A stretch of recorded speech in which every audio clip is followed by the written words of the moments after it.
status in the environment, an elevated status. Thirdly, the deaf individual is there to build rapport and interact with his or her coworkers every day in that working environment. Next slide, please.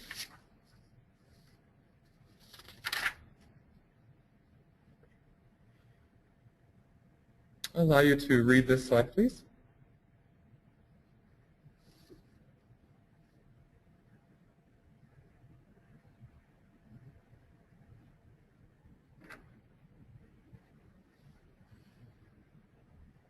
In addition, the designated interpreter must be comfortable in their role. They should not expect people to notice them or compete for attention with the deaf professional in the environment. The designated interpreter is there for the sake of the deaf professional entirely. In addition, the designated interpreter must also realize that when it comes to the code of professional conduct, it may not guide all of their decision-making in the designated interpreter role. The situation is very complex, and we'll be talking more about that through the webinar. Next slide, please.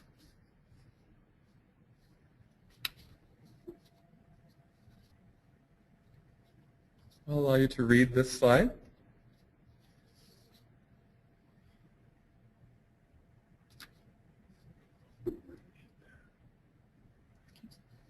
Next slide. I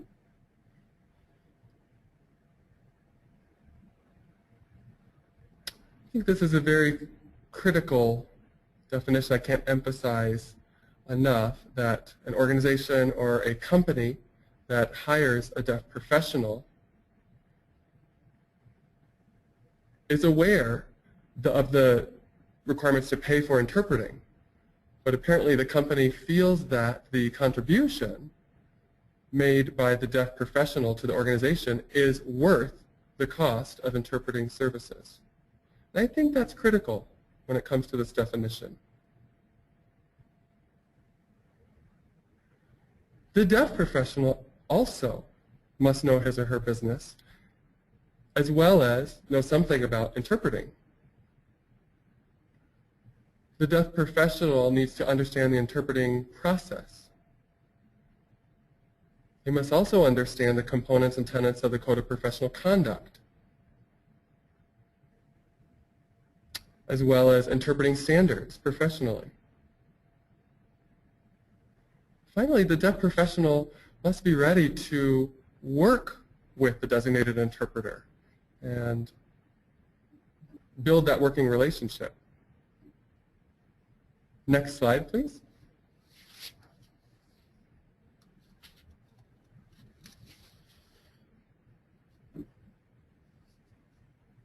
Until the 1970s, there weren't very many deaf professionals in various workforces. There were a few educators, not all that many.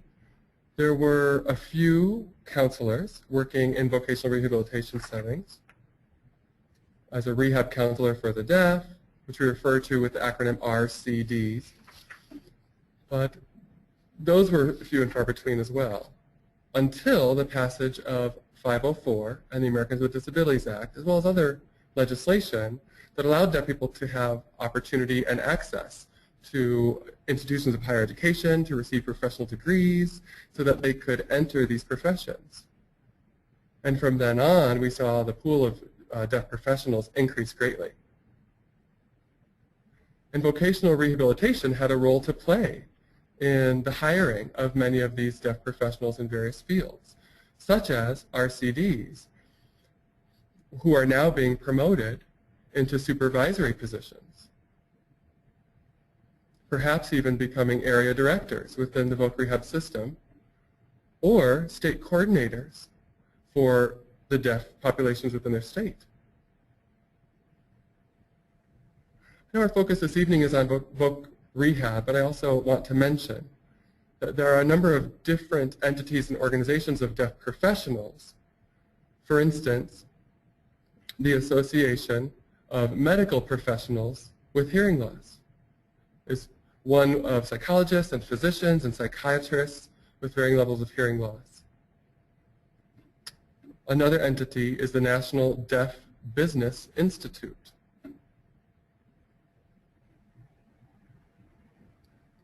As well as the Surduce Law, expanding the pool of deaf attorneys. So we're seeing more and more deaf professionals in these various fields, which is wonderful, which means the demand for designated interpreters has also been on the rise. Next slide, please.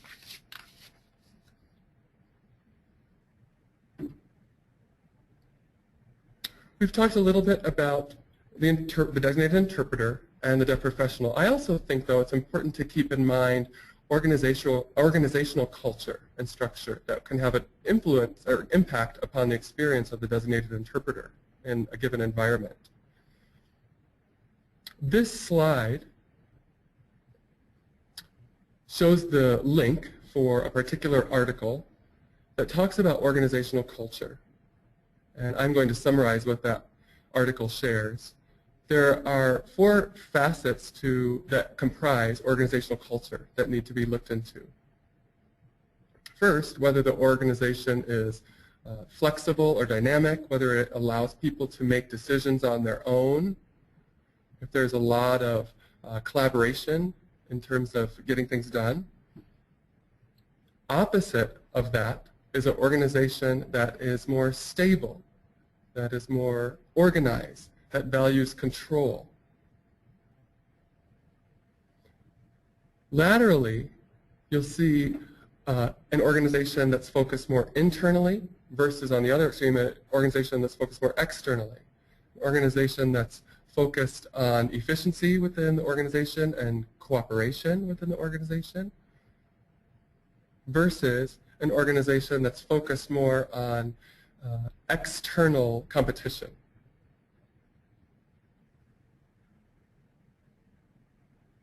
And focusing on differences versus on similarities. When you look at this visual, and we look at vocational rehabilitation where it fits in this continuum, I would call vocational rehabilitation a hierarchical organization. It certainly values stability, performance, efficiency, and standardization or norms. If a consumer approaches, Massachusetts Rehabilitation Council for services, or if they were to approach, the California State Department of Vocational Rehabilitation, the services would be very similar. They should be, certainly. That stability and that standardization is an example of the hierarchical structure of vocational rehabilitation. So that's a situation where deaf professionals and designated interpreters are working and essentially in an organization that values performance. Next slide, please.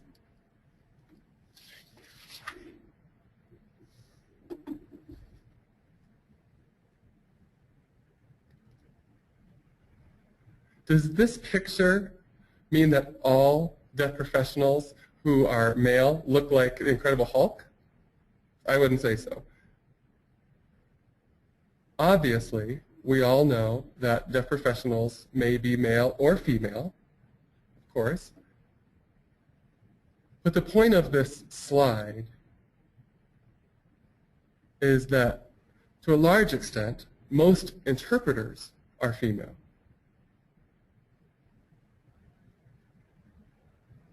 And that certainly is one basic factor to keep in mind in the deaf professional and designated interpreter relationship.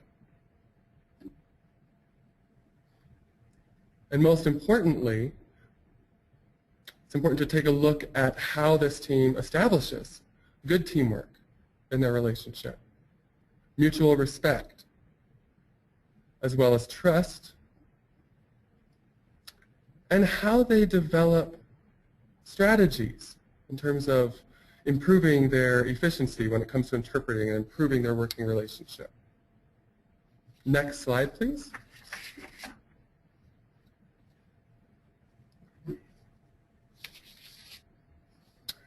And when a designated interpreter is working, they could be working in any number of settings or situations. They could be interpreting in a one-on-one conversation with a deaf professional.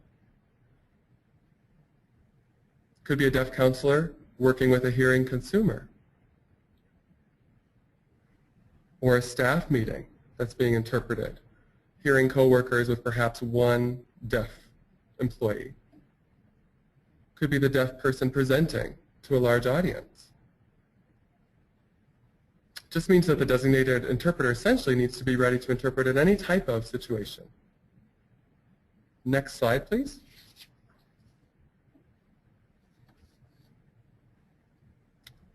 I'd like to talk a little bit more here about gender and gender differences, gender-based differences. Studies have shown that men, and of course not all, but men have typical communication behaviors. They'll engage in banter with each other. They may criticize each other in jest. And they may be more competitive in a playful way. They may even use cursing or profanity. And this cursing serves a purpose of showing social power or seeking some sort of social acceptance or just to establish solidarity. Women, on the other hand, may typically engage in conversational style in which they use more words than men may use. They typically use more indirect language than men. Their vocal pitch may often be higher or softer. They'll use a softer tone.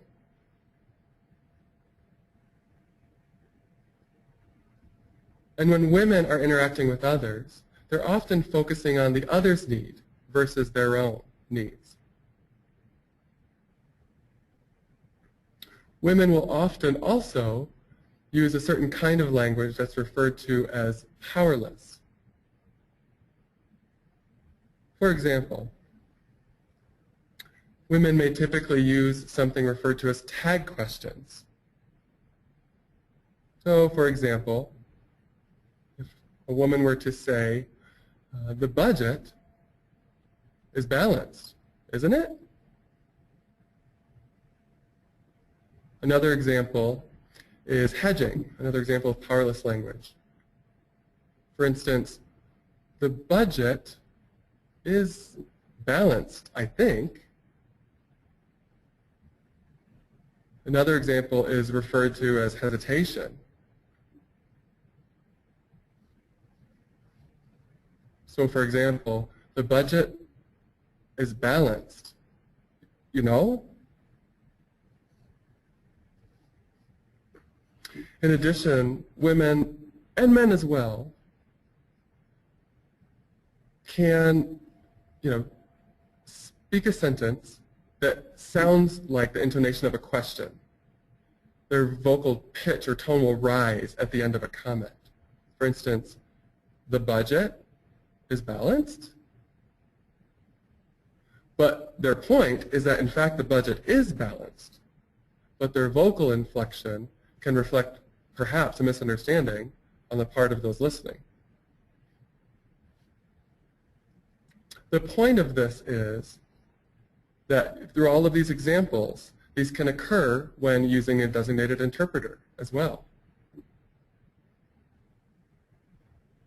And maybe while we're interpreting, we may be using hedging in our interpreting process, using a rise in vocal tone that might designate a question, or we may add a type of hesitation, like at the end of a comment saying right, when perhaps we're trying to avoid an interpreting error, or when we do have an error that occurs, women may typically say, I'm sorry that the error has occurred.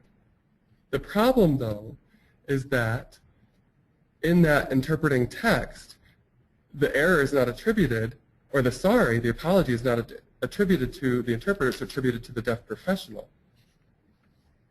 So what's critical is that the designated interpreter, and really any interpreter for that matter, be simply aware of the use of powerless language and be self-critical when it comes to designated interpreting.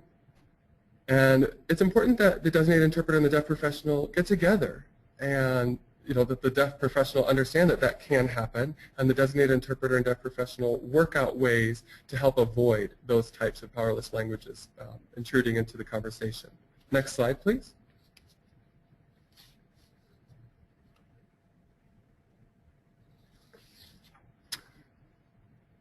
If you'll look at each of these considerations listed on the slide, I'm going to expand on each of them in the following slides.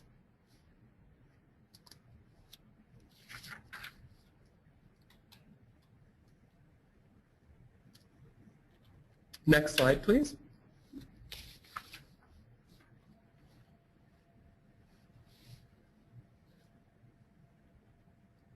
So this topic comes up frequently in the text that I mentioned earlier, deaf professionals and designated interpreters, a new paradigm, this social interpreting.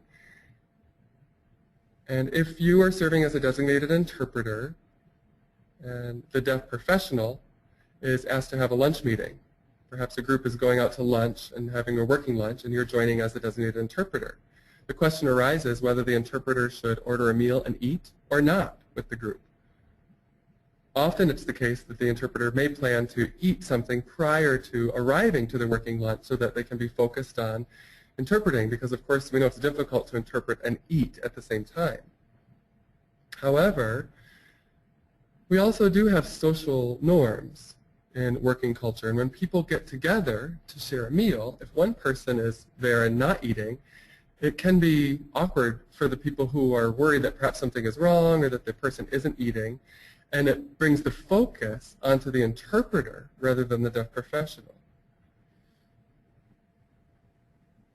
Some strategies that designated interpreters have employed is to order something light, maybe just a coffee, to have something there. Or to let people know, I'm going to be joining you for dessert. I'm going to be interpreting prior to that, to make that explicit. It's important primarily, though, to work that out with the deaf professional in advance and know what their preference is, whether the interpreter eat or not eat, and how to simply manage that logistical consideration, to plan ahead instead of figuring it out on the fly. And if the designated interpreter and deaf professional perhaps are a part of a holiday party where all employees are welcome and the designated interpreter is also invited, should they go simply as a participant to the holiday party, or should they go in the role and function of designated interpreter? These are things that need to be discussed and worked out with the deaf professional in advance in terms of what their preference is, and work out the details accordingly. And if the designated interpreter is going to simply attend the party as an independent employee, of course then another interpreter would need to be provided. The point, of course, is for the deaf professional to be able to socialize and interact at the gathering, so that needs to be of utmost importance. Next slide, please.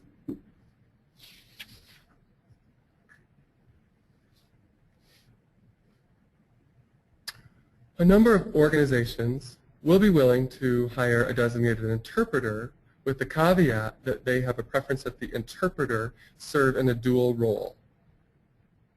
For example, they may ask the interpreter to have what we call a slash position, interpreter / administrative assistant, for instance.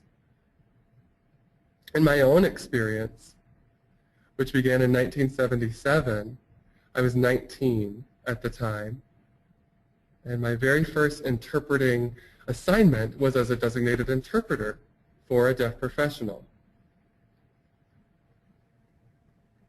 And I could certainly do the interpreting work in terms of language, but I had very little maturity and experience and simple social skills for being in a work environment when it came to this experience. I was serving as interpreter / administrative assistant in this particular job, and I was going back and forth between these dual roles, which can create some complexities.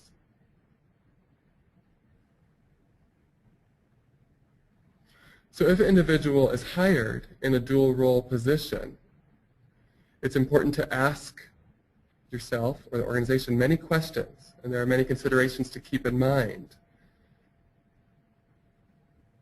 And the job duties and responsibilities need to be made clear and in writing for each role. And who is, for instance, who is supervising the individual in their administrative role or their interpreting role? Is someone out supervising the person in their administrative assistant role? Is the deaf professional serving as the employer or supervisor for that designated interpreter? That's important to make clear in advance. And which role is primary?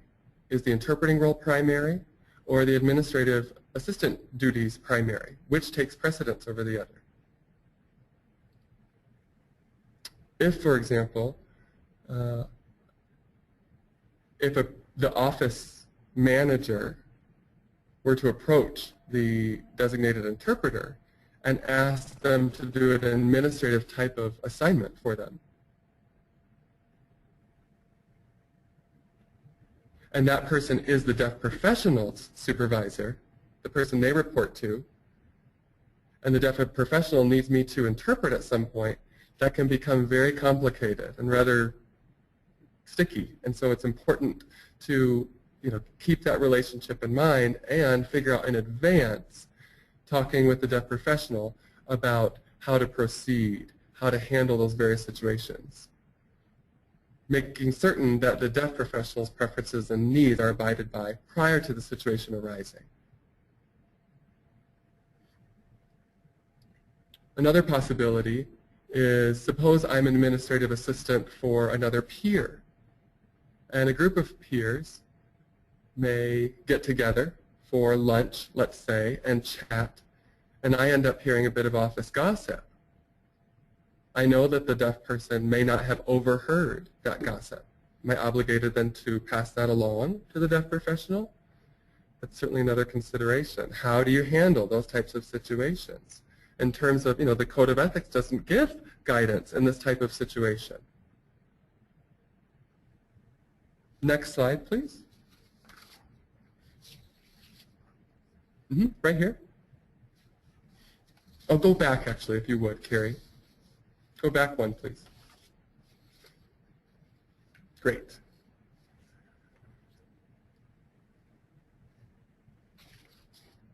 Of course, interpreter preparation is also critical. If the deaf professional is presenting, it's important to come to some sort of agreement in advance of how to make certain that communication is happening efficiently. One article out of this text explained one possibility. If the deaf professional is presenting, they may pause and look down at the designated interpreter. The designated interpreter will make eye contact and simply nod, affirming that the message is intact, and then proceed with the deaf professional's presentation, and the deaf professional can be confident that the communication is happening. It's almost as if you work out a way or an agreement in advance that you then put into practice to help the presentation run smoothly, a way to check in with each other.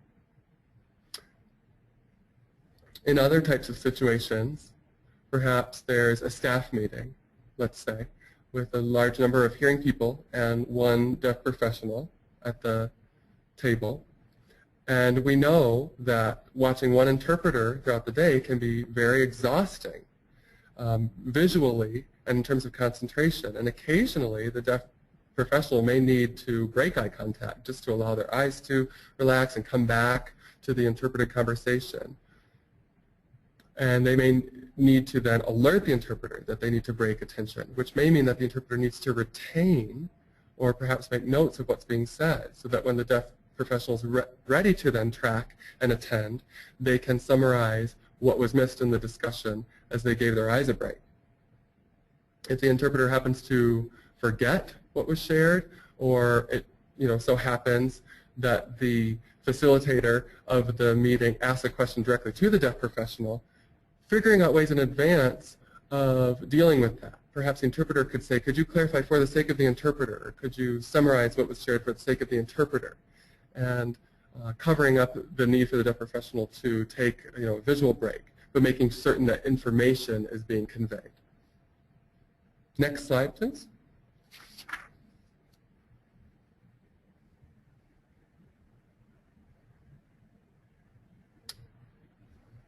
And obviously, if the interpreter is working with the deaf professional in a variety of settings and situations, as I've mentioned, it can be one-on-one, it could be a counseling session, it could be a presentation or a meeting, the interpreter must be highly skilled at varying their register and being able to manage their register within those various settings. The interpreter must also be comfortable with public speaking or platform interpreting. Again, when it comes to the Code of Ethics or the Code of Professional Conduct, it's critical to realize that in many situations, as they arise, there may not be neutrality. What the deaf professional wants and needs, given the organizational culture, comes into play. And coordination between the deaf professional, their peers, their supervisors, their subordinates, is the largest duty and responsibility of the designated interpreter. Next slide, please.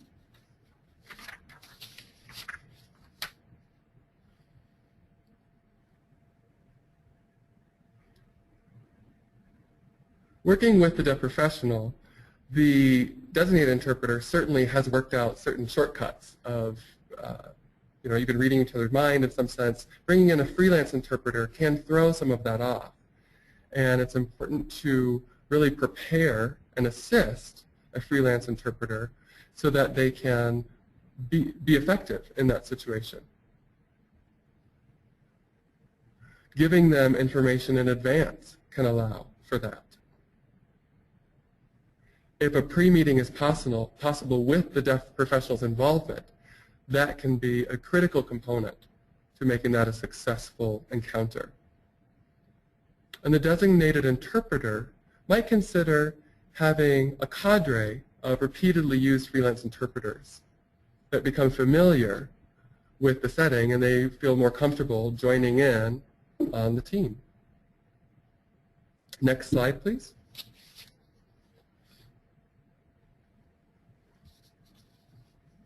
I can't emphasize enough, as I have been throughout the webinar, the purpose of the designated interpreter. Really, the designated interpreter is there to help the deaf professional establish their relationships and rapport within the organization. That means a designated interpreter must be very skilled in terms of language use, in terms of interpreting ability, must have very adept social skills, and the like. Next slide.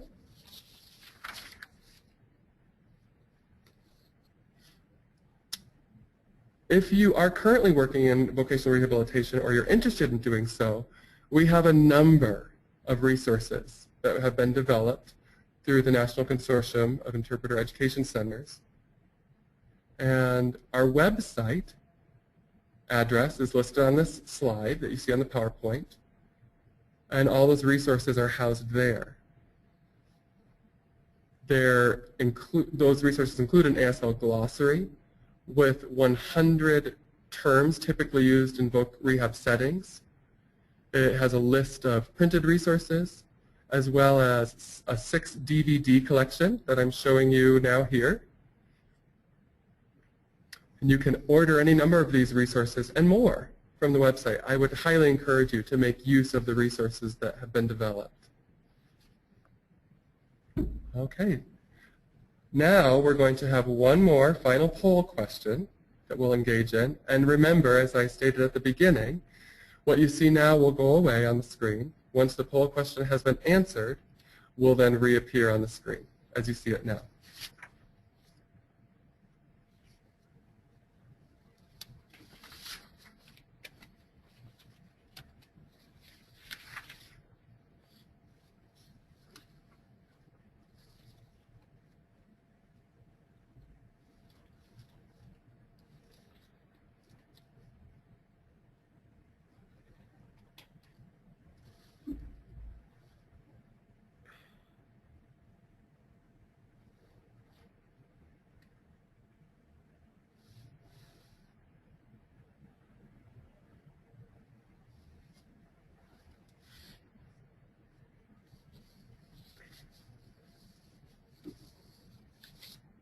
My goodness, 86% of participants would now consider working as a designated interpreter. That's great news. All right, next slide, please.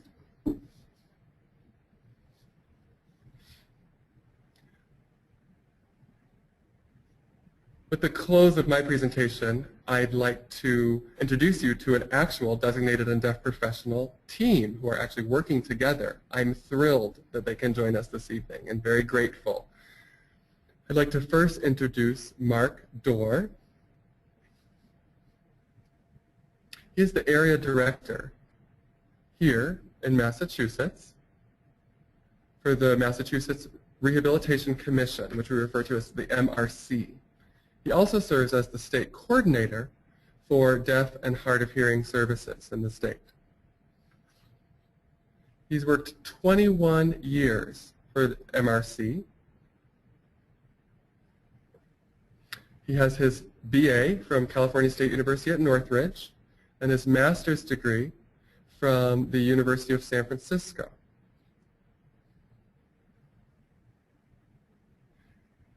He has over 35 years of experience working in various human services. He's married with 5 children who have all been grown and raised.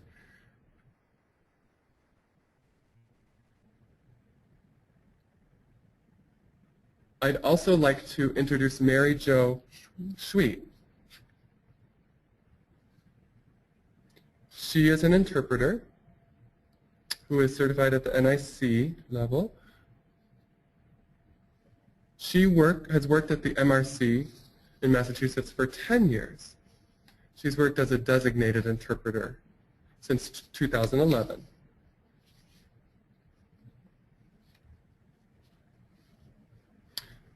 She subscribes to the integrated model of interpreting, which allows interpreters to look at and assess their own work without evaluative judgments.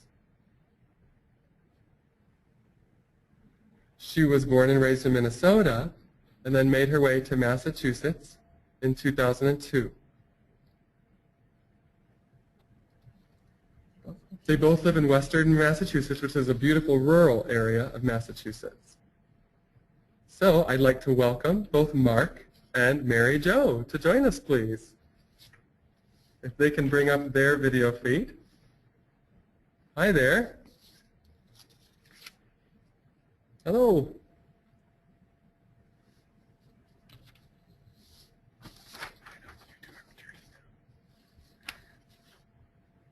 So tell me how long you two have worked together.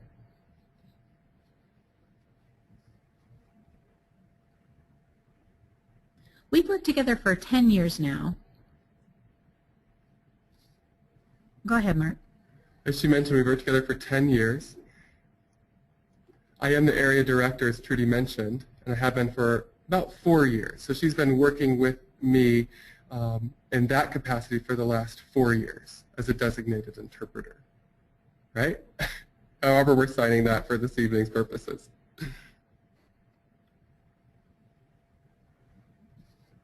Great. Now, Mark, let me ask you the first question. I know that trust is hugely important in your working relationship with your designated interpreter. Can you give us an example of how you and your interpreter as a team can build trust, or how interpreters in general can build trust with their deaf working professionals? In my experience in working with Mary Jo as a designated interpreter, because we've been working together for the last 10 years, the first 7 years I was working primarily as a counselor, and we were working in 3 different offices for both deaf and hard of hearing clients, and we were working with different consumers and clients and staff members and the like each day until I was promoted to become the area director, which was a new role for me.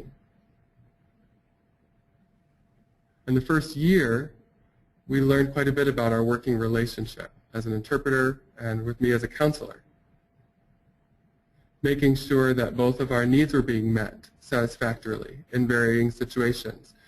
Oftentimes, we would end up having to discuss at the end if there was anything we could improve upon and basically have an open and trusting dialogue. I think communication and giving each other feedback is the key, keeping an open mind, recognizing that we can always improve upon the interpreting services that are being provided, for the varying people that we're working with. Plus, allowing her to improve upon her interpreting skills, clarifying different behaviors and decision-making in terms of voice interpreting. We just never stop wanting to improve upon our communication, and that really helps develop trust between us, I think. We've also been teaching each other, She's been teaching various workshops and developing knowledge and skills that we can share with each other, and we have built that relationship. I think in different types of situations, it's important for us to prepare if something unexpected arises. We work together to think about how to facilitate that, especially as area director. That certainly brought new challenges for me. My previous experience as a counselor certainly helped us prepare for those challenges and the new types of programming and services that I was providing as the area director. So I think that sums it up.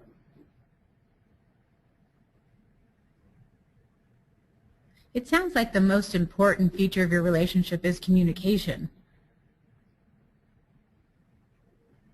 as well as transparency.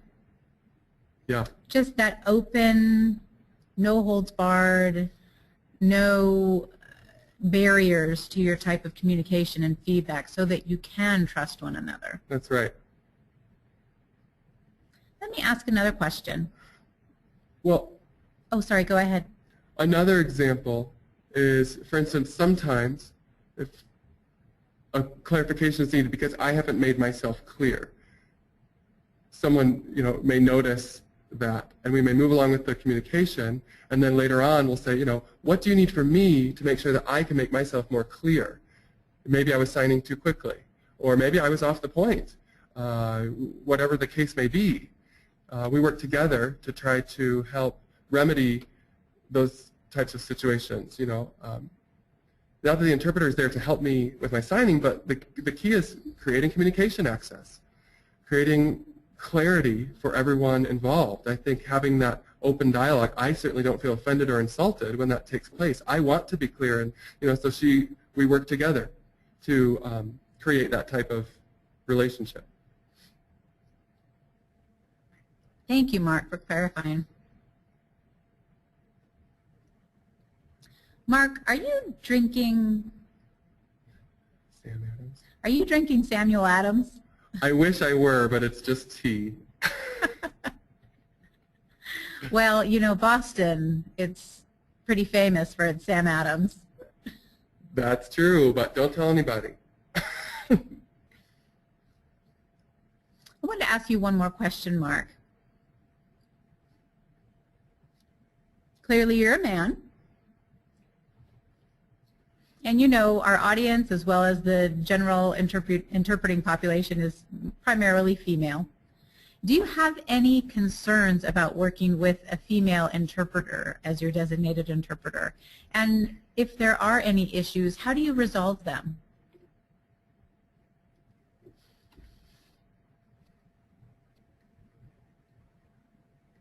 I don't have concerns, largely. I've worked with a female interpreter for years, and that's been my primary experience for over 40 years. Through college and high school and in times past, I've always worked with female interpreters. I'm very used to that. And occasionally, I do have a male interpreter, of course. And there are differences, certainly. I am concerned if the interpreter is not qualified. If it's the first time that I'm working with an interpreter, it'll take some time, perhaps, and I may have some concern as we develop a relationship, as I experience that new interpreter. But as you just described, male interpreters may typically voice in a more certain and abrupt way, and I didn't really realize that. I looked at Mary Jo when you said that and said, is that true? And that was new to me. In the discussion as it moves along, I may not have been aware of those. Maybe I do sign quickly, and maybe I, banter or go on, but I didn't realize that, in fact, men typically use less words than females. So now I'll be noticing that more, and I might be concerned if I'm doing that. And I can talk more with Mary Jo about whether that's taking place. So I'll have to learn more about that. But really, I think what it comes down to is, in the interpreting community, they continue to be trained and continue to educate themselves prior to becoming qualified as an interpreter. I'm seeing that take place throughout the country, which is really nice to see. And that is of value to the deaf community. Working together with the interpreters that we're provided with is important to make certain that communication is happening, and if there are any challenges or difficulties, that we work those out together. So I've been largely satisfied and unconcerned with that aspect. I haven't had any, of course it depends on the situation that arises.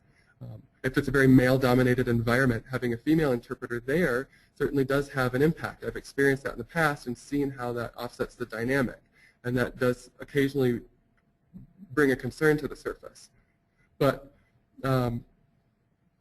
besides that,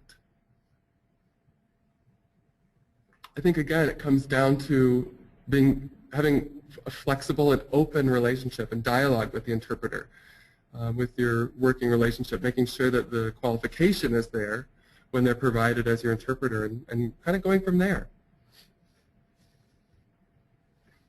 Great, thank you. Now let me ask Mary Jo a question. So you are obviously a female interpreter working for a male supervisor. What strategies do you employ in that relationship, in your work?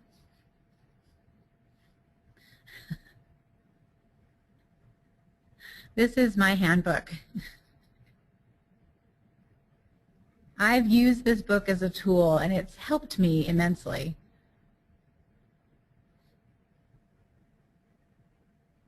I've also studied female communication in my work with MRC and some college work that I've done years ago.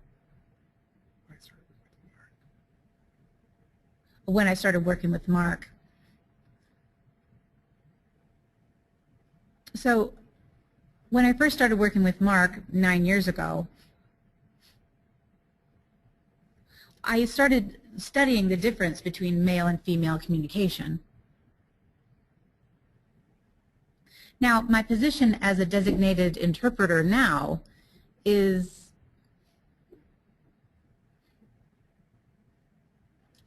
more evenly matched in terms of power dynamics.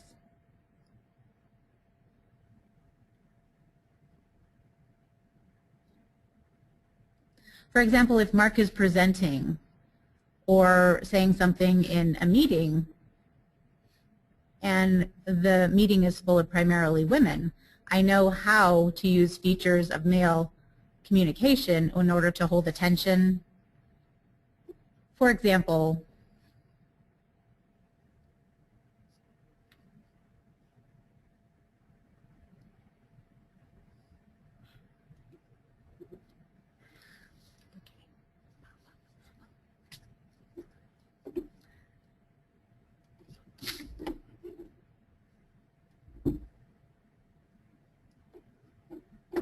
So if we're using hedging in our communication, she said if somebody in the room is using that.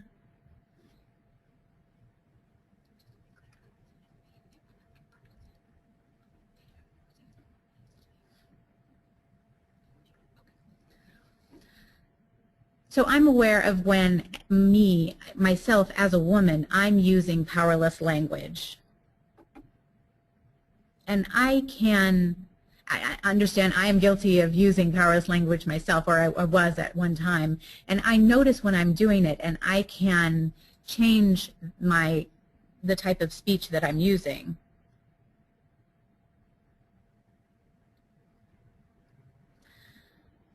And I know how to specifically speak in a more male way, using less words,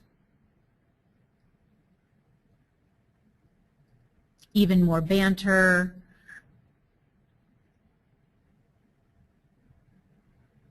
even imparting humor in my communication in the style that Mark would.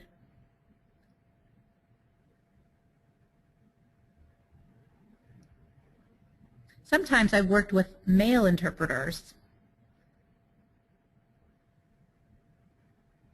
and I talk with other colleagues who are males, and I get feedback from them in terms of my type of communication, or my style of communication. Sometimes I know in certain situations a male voice is just a better fit. I mean, I know my limitations as a woman,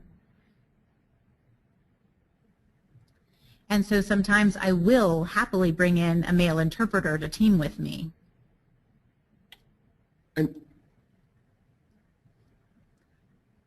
For example, Mark's position is a supervisory manager role.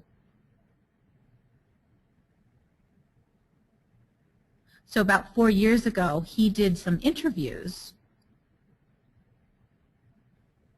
I'm sorry, he did the interview to become to get the position that he currently has, to become the director.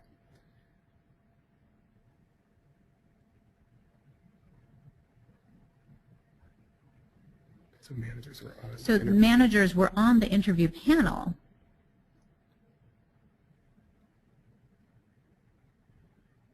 And I don't want to go into the whole story right now, but one of the managers. It was better for me to have a male interpreter. Because of the makeup of the panel, I knew it was better for me to have a male interpreter there to team with me. So that's something that we can employ because MRC does have other staff interpreters who are male, and I can bring them in to work with me when the work requires that. And then I can be in a supportive role to the male interpreter. So there are many different technical duties that I am always reevaluating myself and re-engaging myself as a woman speaking for a man. And of course, I always speak with Mark about how I can improve that, how we can make that work better. So it requires a lot of dialogue on both of our parts just to make sure that that's an ongoing process and a process of improvement. And I just wanted to add one thing to what Mary Jo said. In that interview setting, it was a very competitive situation for that position, and we talked about bringing in a male interpreter. And we decided to use her in another situation that would be more comfortable, and so I could have a male interpreter, making certain that was a match for that interview session, and it ended up working really smoothly. She would sign the questions and the male interpreter would voice, and obviously I got the promotion, so that worked out, even though I had to wait a long time to be informed of that promotion. That sounds like it's a very good example of transparency, of transparent communication. For example, I figured that in that situation, or you all figured in that situation, it was better to bring in a male interpreter. And it wasn't that Mary Jo felt insulted in any way. She knew that it was the best way for the team to function. So that's a good obviously a function of your relationship to get the best results possible for that communication situation. And that's a great example. Now, I want to just mention one thing that you all mentioned there in the interpretation.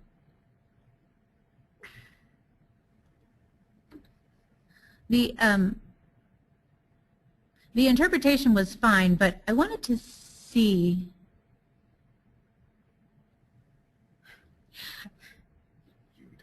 did you hear when the interpreter said, "I'm sorry"? Not trying to critique the interpreter at all, but it did come out. In the interpretation, there was just a little miscue, and the interpreter said, "I'm sorry," and then corrected. But that's a perfect example of how that happens. So let's put it all in the back of our mind about that powerless language, and just remember when we're in situations to try not to employ that type of language. And thank you, interpreter, for being the example.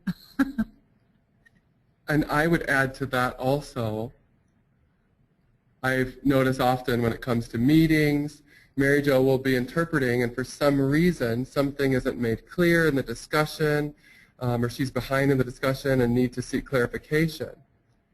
And she herself will seek clarification. I'm fine with her doing that in that process, asking for clear understanding. But people will then look at me from time to time when that clarification is sought. And I think it depends on how the interpreter is approaching that, seeking clarification, saying that, the interpreter needs clarification versus I need clarification, because that emphasizes to people that it's not me needing clarification, but the interpreter needing clarification. We've talked about modifying some of, that approach. And I'm fine with the way that she's done it, but if she doesn't understand what someone is saying, making certain that they understand that that's coming from her rather than from me. I've noticed that occur from time to time, but we've certainly made great strides in resolving that, especially when it comes to meetings with the managers. Other types of settings, not so much, but that's been a challenge that we've had to work through. So a question for Mary Jo. I've already asked Mark how he builds trust from his perspective in the designated interpreter. From your perspective as a designated interpreter, how do you develop trust with Mark, your deaf professional that you work with? Really in the same ways. I think communication is the absolute key to building trust.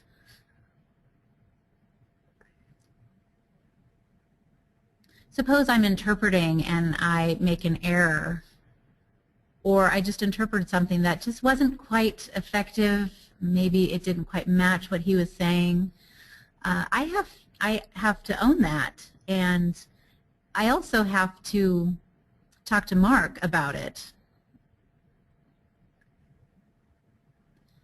So for example, I can sit down with him and say, this is what happened. Maybe I can get your advice on how to improve that,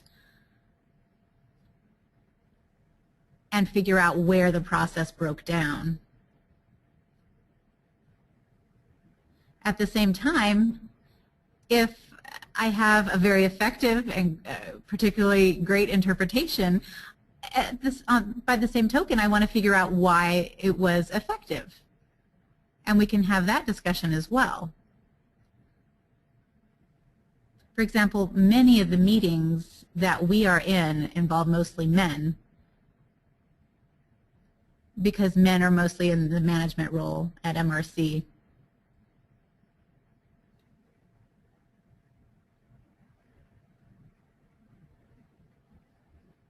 So if I have to take the floor for a presentation or just to speak during the meeting, I need to make sure that I can hold that space with my voice and the way that I'm communicating in an effective way. And if it was effective, I want to notice why it was effective, what features made that effective, and that Mark and I can talk about the dynamic that happened or that took place in that meeting and make sure that that continues to happen, it doesn't break down, and that we keep that kind of level of communication happening. As for trust, there are no barriers to what Mark can tell me in terms of my interpreting product. because this is a relationship that needs to work effectively. That's just key. It's great to hear your varying perspectives. And I think I heard one recurring theme from both of you. Very similar themes. We have approximately 20 minutes remaining in the webinar. I'd like to ask one final question and then open it up for questions from the webinar participants.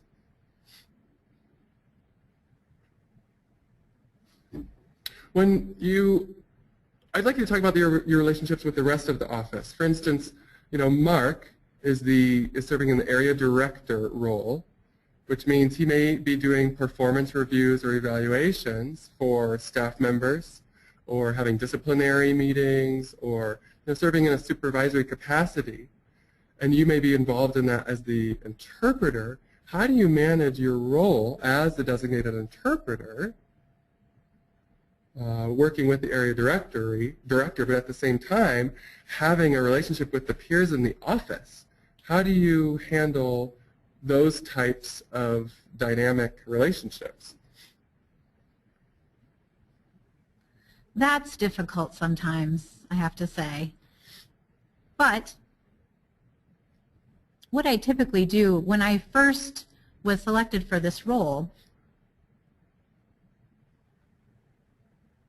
and Mark and I started working together to present to the staff members, that was probably 2011. Oh no, I'm sorry. There were probably 20-ish or so staff members. So we talked to all the staff members and explained Mark's role as well as my role.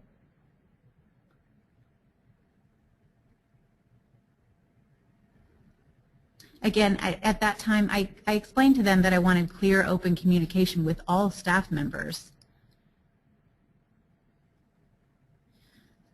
I told them that I worked in a relationship, but I was also still their peers. So if something happened of a sensitive nature within the staff and they needed to meet with Mark, then they could let me know, and I could bring in a different interpreter to interpret in that situation. I could bring in another staff interpreter or even a freelance interpreter. Just trying to be respectful of that person's privacy and the sensitivity of any situation. Because sometimes that does happen. Sticky situations happen, and we need to be able to address them in the moment.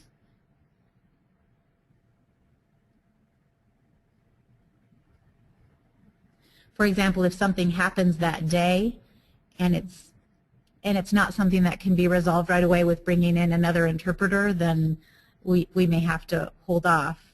And I will go ahead and interpret. And just for one brief example where I've had to do that, we had a staff person that was just very emotionally sensitive.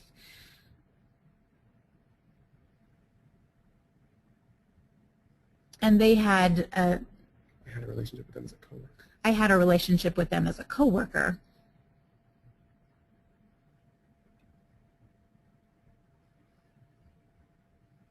And to have to be in an interpreting situation with them where they were upset and crying, and then when they saw me in the room as well, was more emotional for them. So I gave a sympathetic facial expression, and then I looked to Mark to just get the process going and make communication happen without adding to her emotional sensitivity. But at the same time, giving her the impression that I'm here for her. I'm here in the role of the interpreter at this moment. But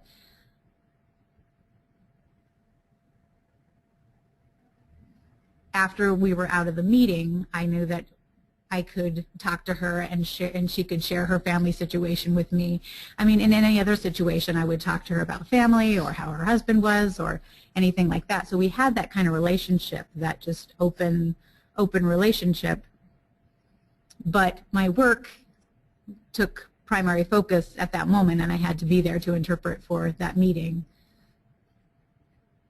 So it's always, it's a game of balances, and sometimes those scales will move off to one side. It's not always perfect, but we try our best. It's sticky sometimes, it is.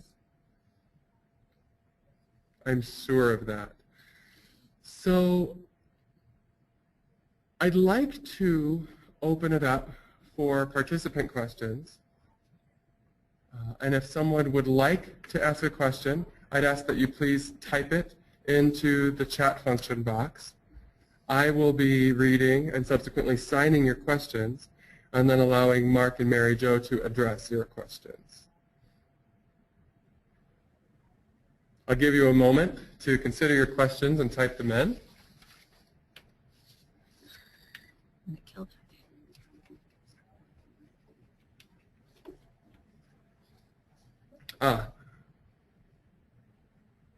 One question was, within MRC, are there male staff interpreters? And if so, do they work with female deaf professionals? Then the person is wondering if the male interpreter for the female deaf professional, it may be harder for them to change their style of communication to suit a female deaf professional. Would you care to discuss that situation? Really, that male interpreter works with a male rehab counselor for the deaf. He works part-time, so it oftentimes evens out. There may be other rehab counselors for the deaf out in the field, and he'll go and interpret with females out in other offices. I can't speak for him, but I think it's a good question. Mary Jo? It is a very good question, yes. I'll ask him tomorrow. Sorry, I really can't answer any further than that, other than to say the situation is there. It's hard to answer for someone else, right? Okay, I'm looking through your questions, if you'll give me a moment to do that.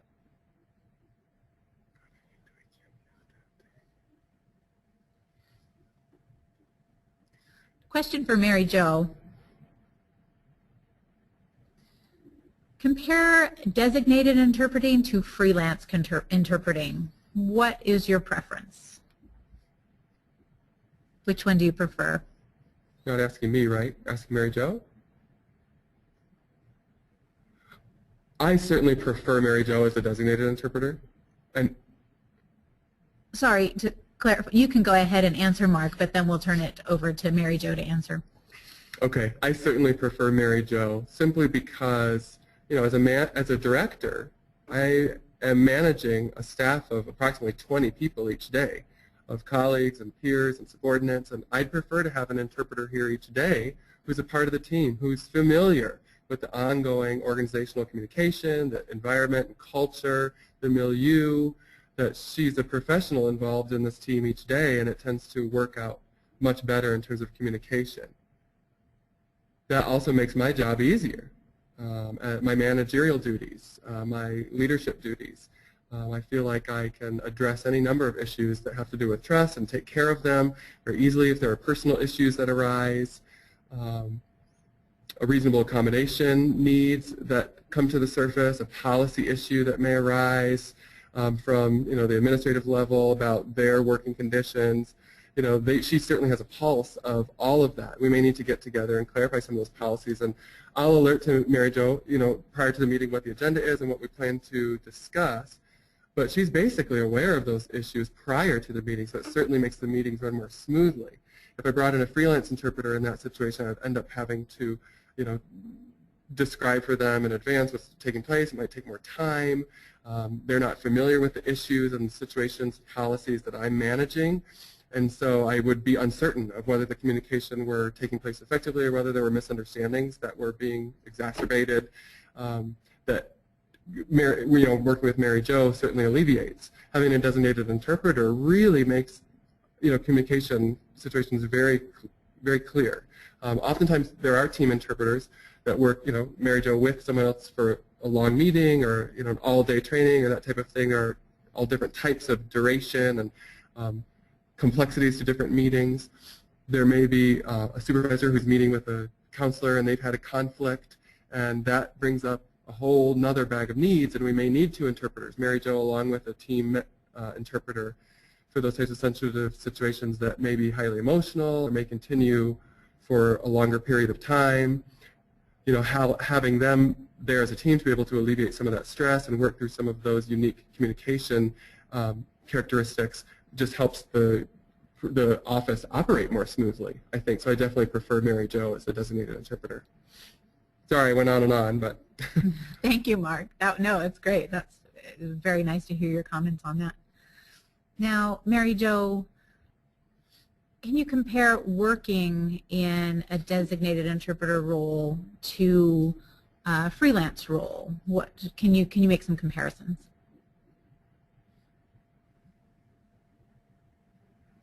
Yeah, that's actually a really good question. Let me think. When I used to freelance, and I do freelance currently part-time, there are a lot of pros and cons to both roles. I mean, as a designated interpreter, I know the depth and breadth of the organization, and I really have the big picture, which brings a lot to our team. I know how things are going to go within the organization typically. I can predict on how to effectively communicate in particular situations, whereas in freelance interpreting, I mean, I can prepare, but often we go in and we're right back out and onto another job, so I never get that depth and breadth of any other work environment that I get at MRC. Plus, working as a designated interpreter allows me to work with a team.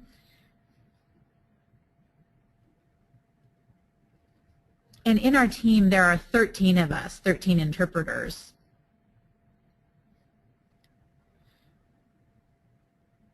And we work together to support each other within our environment, and that for me is absolutely critical. To have that team of interpreters as well as deaf colleagues. So that for me as a designated interpreter adds so much to my work. It makes it a much richer experience for me. So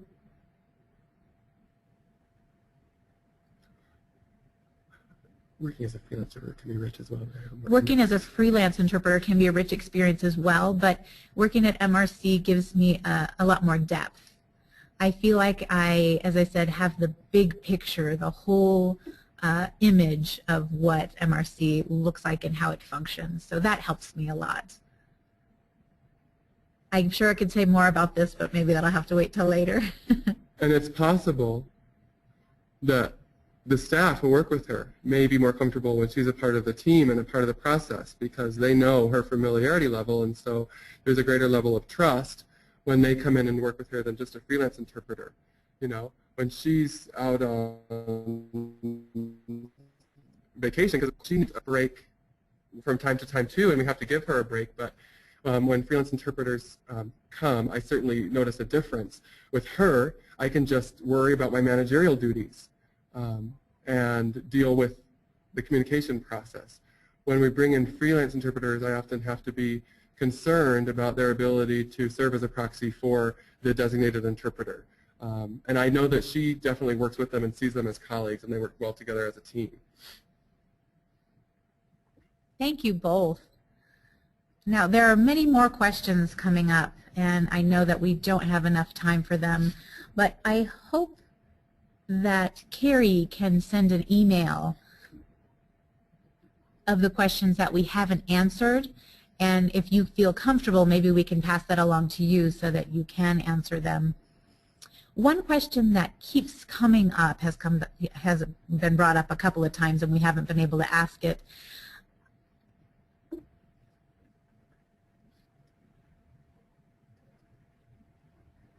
It was about getting hired into the civil service or government work. The question came up that if someone is interested in working in this setting or designated interpreter settings, how do they get a foot in the door? Is it good to start within a VR agency, or what's the process? What's your advice for someone who is interested in working in this setting? 86% of people. Because 86% of people in the poll said they would like to work in a designated interpreter setting. So do you have any advice for them on how to get started? In terms of MRC, that issue is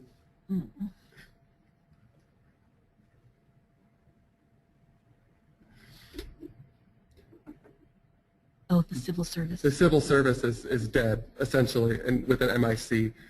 Why that took place, they just simply made a lot of staff cuts, and at the administration level they decided to freeze any civil service hiring, so we're not doing that any longer.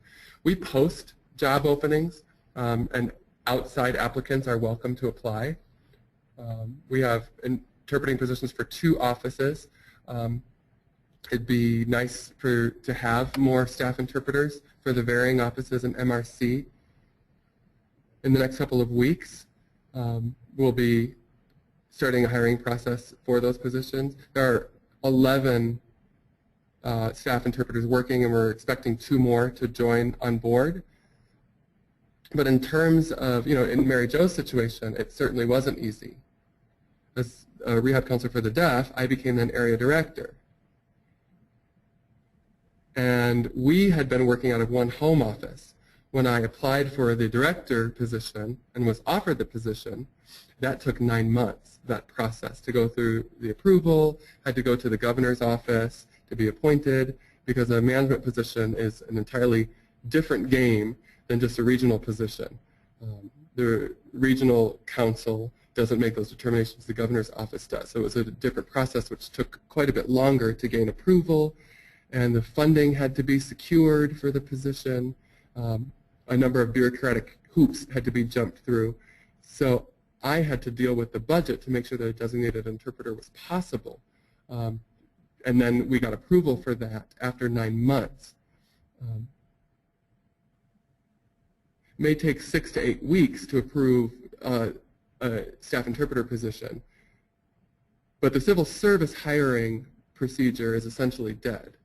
When I was promoted, Mary Jo and I, we had wanted to work from the home office, so she came to the home office to work, and we posted the full-time position for me, and I specifically asked it for Mary Jo to come and work for me in this new position, and asked to have her as my full-time designated interpreter for my communication accommodations, because I'd be working with hearing staff members each day, and I needed to be able to communicate with them on the fly about the budget, about policies, and take phone calls and the like, and I needed a continuous availability of an interpreter. So I worked with my superiors to have her transferred over to work in my office. And she was concerned about what other interpreters would say, and I said, I don't care, I want you. I've developed trust with you, and we have a great working relationship. Let's work together in this new area. The other staff interpreters have accepted and respected my decision. We didn't get any pushback from them, and I simply selected her, and she transferred and converted her role into the designated interpreter role, and so that worked out really well. But we had to wait for that approval first. I was designated and came into the position, and we started from there, and then on the same day we were able to join together and had the same starting day, her as designated interpreter and me as area director. So that's a long story short. I'm so sorry, but we are just about out of time. So first of all, I wanted to emphasize that MRC is hiring, but each state might be different. So right. If people on the webinar are interested in getting involved with VR, they should contact their state VR and see if they are hiring, correct? That's right. Okay. Well, I really want to thank Mark and Mary Jo. Thank you both so much for your rich input, for sharing your experiences, for showing us how your relationship works, Transparency. and for showing us how the level of your transparency works as well. We really appreciate it. Thank you.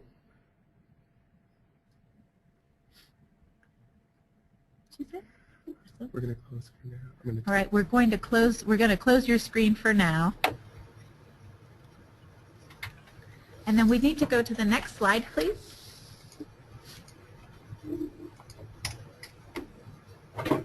There it is.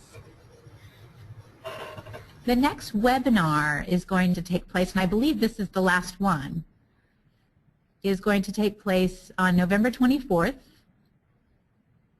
at 7 Eastern Time.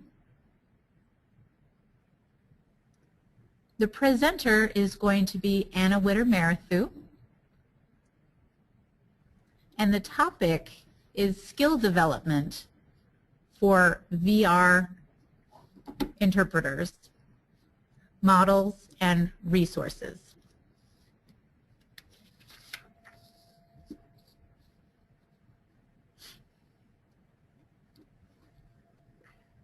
Next slide, please.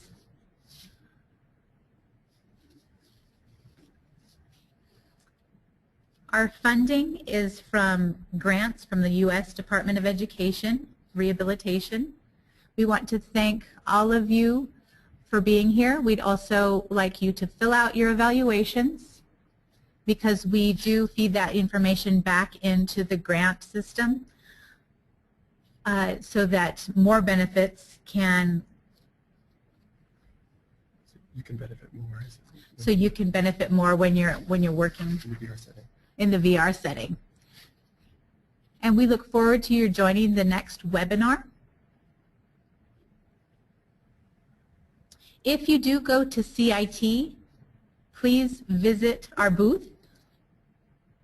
Many of us are going to be there, and we'll be happy to see you and to meet you, some of you. Thank you also to the interpreters for doing a great job tonight, and also the captionist. We really appreciate all of your work. Now it's 8:31 now. I would just want 1 minute over. I hope that you all will take care tonight and have a great night. Thank you. This is Carrie. I have just a couple things I need to go over with you. The link for the satisfaction and CEU request survey has been put in the chat box. It will also be included in the email that will automatically be sent to you tomorrow. And thank you, Trudy, Mark, and Mary Jo, for an awesome webinar and presentation. Thank you, Kirk and Kelly, our amazing interpreters who are always faithful in showing up and living through our technical issues and our complicated material. We really, really appreciate all that you do. And thank you, Terry, our captionist, another faithful participant. And of course to NCIEC for providing the way to have these webinars. For earning CEUs, like I mentioned, the survey was put in the chat box. It will also be sent to you in an email tomorrow. The survey includes the evaluation and CEU questions. Please forward the survey to individuals if you're watching in a group, and I will get to group watching in just a minute. Registration forms will be matched up with the list of attendees. It can take up to 8 weeks for the CEUs to be posted to your transcripts for this event. For groups of viewers, I sent out an email earlier today, and attached was a sign-in sheet. Please have everyone in your group sign in on the sign-in sheet. And if they can, please have them all send them the link to the CEU and evaluation survey as well. Save the sign-in sheet to your computer and then email it to me, carrie.woodruff@unco.edu. The surveys will be closed by Friday, so please fill out the surveys in the next couple of days. Individuals who request a certificate of completion, it will be emailed to you within 2 weeks. And I think that is all. You all have a great evening, and thank you for joining us. And I hope to see you at CIT as well. I will be there. And I'll definitely see you next month. Good night.